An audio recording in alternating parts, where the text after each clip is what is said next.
Jason, we're wanting to showcase and shine a light on all the development happening throughout our 22 Western Kentucky counties. Well, you've been involved in some exciting projects here lately. Tell us a little bit more about your role and what you do on a daily basis. Yeah, so I'm the president of Graves County Economic Development. I'm also the director of the Mayfield Industrial Development Authority.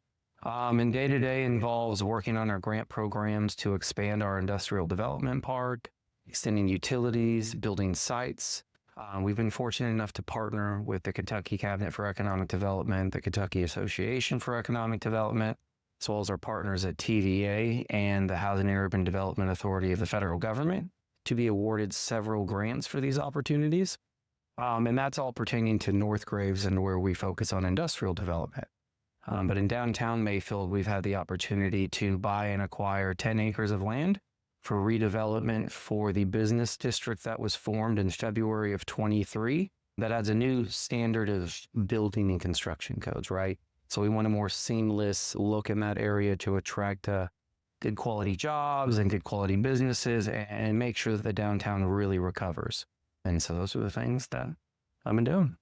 Tell me more about what the community can expect to see in the coming months or even years. Yeah, so projects. The coming months, you'll see a project that we've worked on that we received awards from the Economic Development Administration, known as a makerspace. Monica is on the board, and we are going to be constructing a multi-use facility for woodworking, metalworking, 3D printing, t-shirt embroidery, and printing as well. It'll be a membership-based business, and it's for community trades and skilled people to come in and grow their business, hopefully into a company, and stay in Mayfield and Graves County. In addition to that, the industrial park expansion will be done probably in the fall of 2025. We'll have a 500,000 square foot pre-graded pad with new road access in and out of the park. We'll be completing a 150,000 square foot spec building.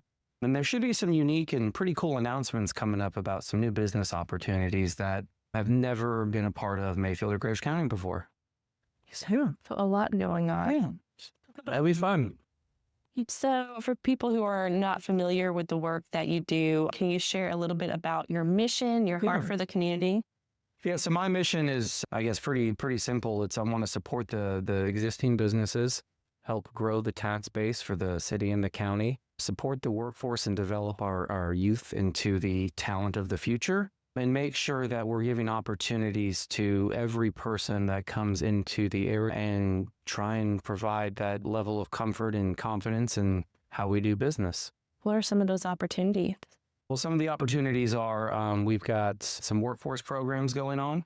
We've recently created a program called Community Connections, where we're partnering with the school districts to give students a better view of what's out there, right? So when you look at a financial institution, students might see that, hey, it's a bank, right? You're going to be a banker. But what they don't understand is that there's commercial loan lenders in there, there's accountants, there are administrative positions, and we're really trying to expand students' knowledge about the opportunities in our area and the region, as well as provide them with workforce and talent development training tools to help them build their skill set to be applicable for the jobs in the area.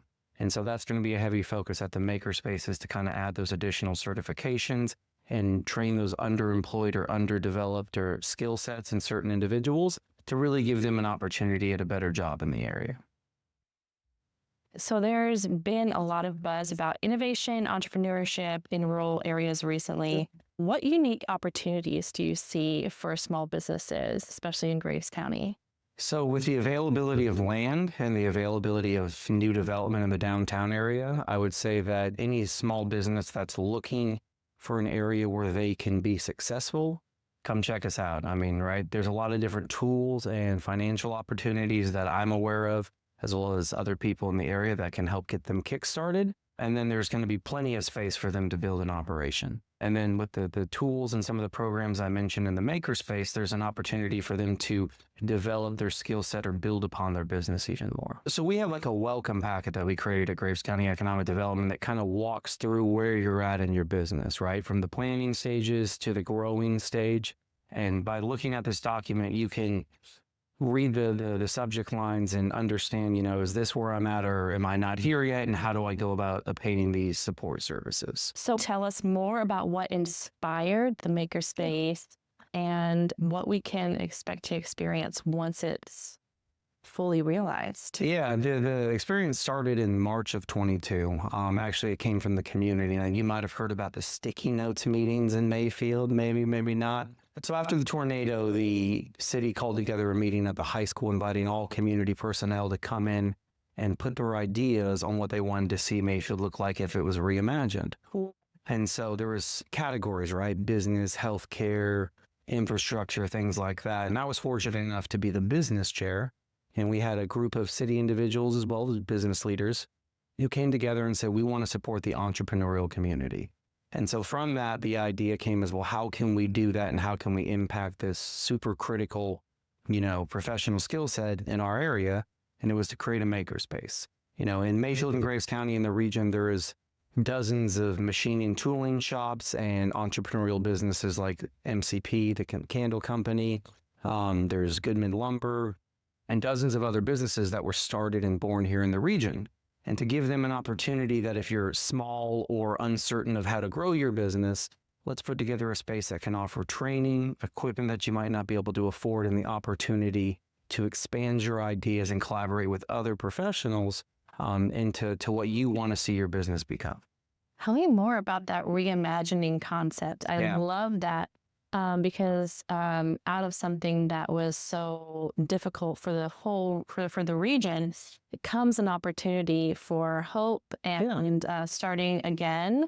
And that just is really inspiring to me. Tell me more about how the small business ecosystem was impacted in Graves County. What are some ways that we are going to be seeing it reimagined, or it already is being reimagined? The small business community was significantly impacted from the tornado. And in fact, the downtown area of Mayfield, specifically in the devastated area, lost about 500 jobs instantly that night.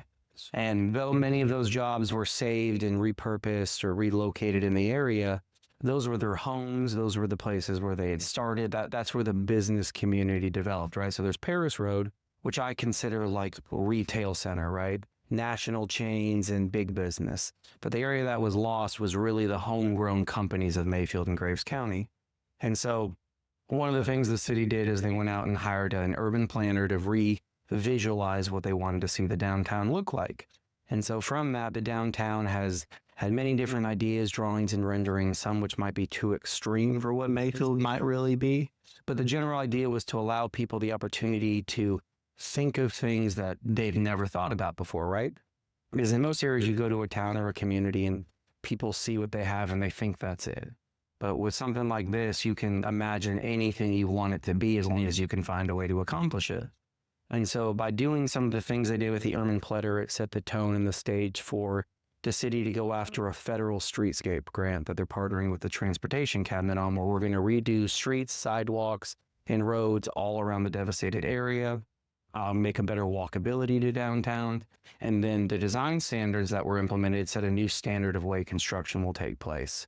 And so the business community will have the opportunity to locate in similar areas, but different facilities or newer, more modern ways that they look. What has stood out to you the most about how the small business community responded to the tornado and the challenges that came with it and after it? The small business community stands out to me because that's really the heart of any area, right? Like the big industry is primarily the trained or technical workforce that allows the small business community to thrive, but the small business community is what draws people. So if you live in an area and, there's residential around it or there's apartments, you want to make sure there's a good quality of small businesses that provide services and things that they enjoy. And so the small business community, I would say from after the tornado, as much as they were impacted, from what I saw, complained very little, did not seek to ask for too many things, and really were just trying to take care of things in the way in which they knew how to do, which is something I really respect about West Kentucky. Is I'd say West Kentucky has grit, right? They don't get pushed down and stay down. They fight for what they believe in, and they do what they need to do to take care of themselves and others. And one of the things that I saw most, memorable to what happened in this experience is all the businesses that came forward and still were offering help, right? There were so many different food trucks or companies that were still up and running that were offering free food or free services or giving out free equipment or really anything they could do to help the community get back to where they needed to be. And, even today, if you go into a certain store and you might have a question about something or need help with something, I've seen small acts of kindness as simple as pizza places that a young man walked in and asked about a pizza and he wanted to get a bigger size, but he didn't have the money. And the owner was like, well, here, I'm going to give it to you at this price. Okay. Like things like that, that act of kindness goes a long way. I think there's a lot that startups and small businesses all around our region can learn from, even just the concept of the reimagining and the small acts of kindness. And it makes me think about the power of building an ecosystem here in Western Kentucky with people who have grit. When we're faced with those challenges, we can reimagine and rewrite pretty quickly. And then people, if they realize the power they have when they come together and they don't do things, by themselves, like with Monica and what you all have done here is a tremendous asset to the area and the region, and seeing the power of when you get hardworking, intelligent individuals who have a vision for something, anything's possible. What is your vision? What is the collective vision for Mayfield? The collective vision, I would say, can be looked at in many different ways, right? Everyone has their own perception of how they want to see things and what they want to see happen. And truly what I want to see is I want to see my daughter, your son, my friends, families, and kids an opportunity to walk up and down the devastated streets of Mayfield and Graves County one day and be proud to see what we did to rebuild it.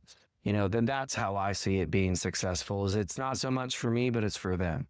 If we can make our youth and our children see the efforts that were made and give them hope to be aspiring individuals, then I think we've done our jobs. I think the makerspace is obviously going to be huge in that, because you're showing them, the power of what they can create. Correct. Yeah. And that invites them into the vision too. What advice would you give to other rural communities here in Western Kentucky who are looking to build that resilience and be able to adapt to challenges? Don't accept no, and know that there's always a solution. You just have to find it. That's one of the things I have found in my career, or something that I have seen set people apart, is that when a challenge comes in front of somebody or money becomes an obstacle, it's easier not to do the hard things to get it done. So keep fighting for what you believe in, and know that you have allies and resources around you that you may not know exist, and that by working regionally and communicating with your partners, you can really get a lot done. What are some ways that you are doing that in your own role that we can learn from? Well, I tend to partner and communicate things that I need really with just about everyone, right? So I've got a large board that's very supportive, a lot of business leaders in the area. I attend conferences. I'm heavily involved with the organizations that we work with, and really just keeping an open line of communication and never turn something away. If someone asks you a question or asks you for help, be sure to offer what you can, because if you don't, you never know where that road might end, right? But I would say that's about it, is I guess I just kind of keep things open. What kind of mindset do you think defines that? Well, there's one thing in which I really believe in, and I say this often, and that's speeches or dinners and things that I have, and that an idea without action is only a dream, right?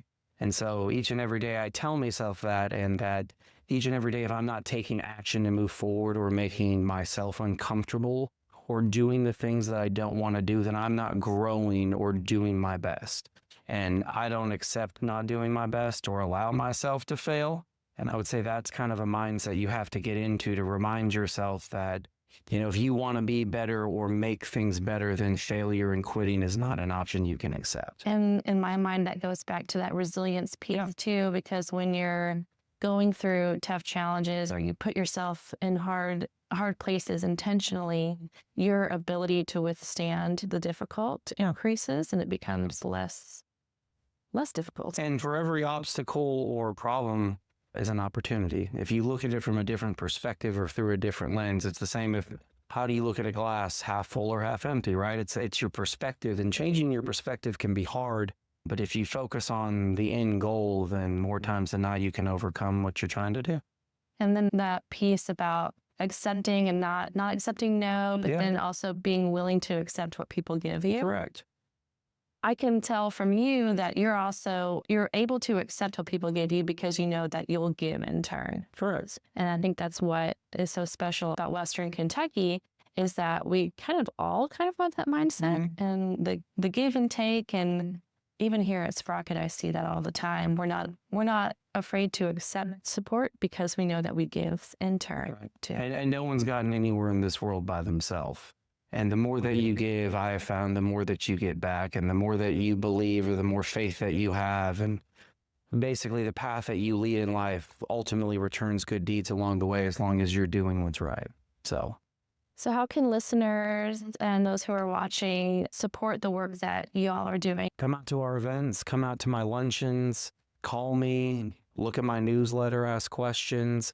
If you want to be a part of the things that we're doing, I believe in the fact that regionalism, when it comes to project, is not just based upon where you lay your head at night, right? I believe that if you have an impact or you're working in an area, you have a right to be a part of something, and you have a right to ask questions. And so if anybody wants to connect with me, I'm happy to provide my phone number, email, and sit down with them. Attend city council meetings, attend fiscal court meetings, attend the things that are public to get yourself engaged with what's going on, and don't be afraid to ask questions, right?